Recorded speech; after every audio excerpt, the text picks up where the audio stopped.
В республике вакцинации подлежат более 207 тысяч человек, сообщает первый заместитель министра здравоохранения Тувы Мариана Акулар. Как отмечают в Минздраве региона, на сегодняшний день дефицита вакцин нет. По последним методическим рекомендациям вакцинироваться от коронавируса можно и беременным женщинам, но только после 22-й недели. Тяжелое течение заболевания и летальные исходы – это в основном лица не вакцинированные. То есть вакцинация против COVID-19, она человек может заболеть после вакцинации, но человек болеет в легкой форме, и, соответственно, раз он болеет в легкой форме, без осложнений, а тем более без смертельных исходов. Поэтому вакцинация населения на сегодняшний день – это задача основная, которую вот сейчас мы должны с вами, нашим обществом выполнить. И я вот беременных женщин с 22-й недели тоже призываю приходить на вакцинацию против COVID-19. До 22-й недели не прививаем. Вакцинированные могут заразиться, но болезнь будет протекать не так тяжело и без осложнений, сообщили на брифинге. Первым компонентом на сегодняшний день привито более 108 тысяч человек, в том числе однокомпонентным спутником Light свыше 16 тысяч жителей республики. Обязательно нужно вакцинироваться. Всем нужно. Я всем просто рекомендую вакцинироваться. У меня все поставили, мои родственники, мои друзья, все поставили. Я вот Эпивак Корону, слабое недомогание, только первые сутки все. Потом отлично себя чувствовала, если учесть, что я пенсионерка.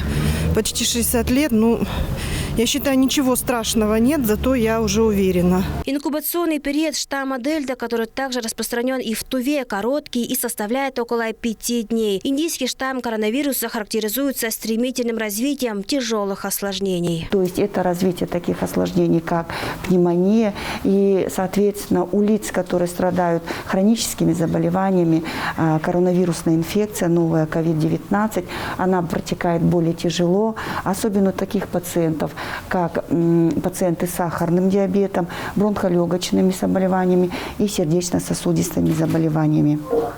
Поэтому, что сейчас хотелось бы отметить, что при дельта-штамме болеет в основном у нас большая часть, конечно, это лица от 18 до 49 человек, но кроме того, также и лица старше 60 лет. Сегодня мы также отмечаем, что и реанимационные отделения многофункционального центра, мы видим, что по анализу этого отделения мы видим, что тяжелых пациентов у нас не уменьшается, они все время у нас находятся в реанимации, и мы видим, что, конечно, пациенты отделения реанимации – это в основном у нас пожилые лица, то есть это 80, 70, 60 лет, и это лица, не привитые против COVID-19. В стационарных госпиталях Кызыла лечение получают 287 больных. Свою работу продолжает и амбулаторный центр. Индекс распространения инфекции сегодня варьируется от 0,9 до единицы. Только при снижении индекса до 0,5 возможно снятие некоторых ограничений. Так что об этом говорить еще рано. По амбулаторному наблюдению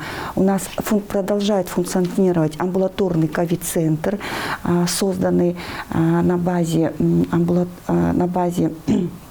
Центра профилактики. И этот центр у нас продолжает наблюдать пациентов города Кызыла, ПГТ Кахим, и мы не планируем его закрывать.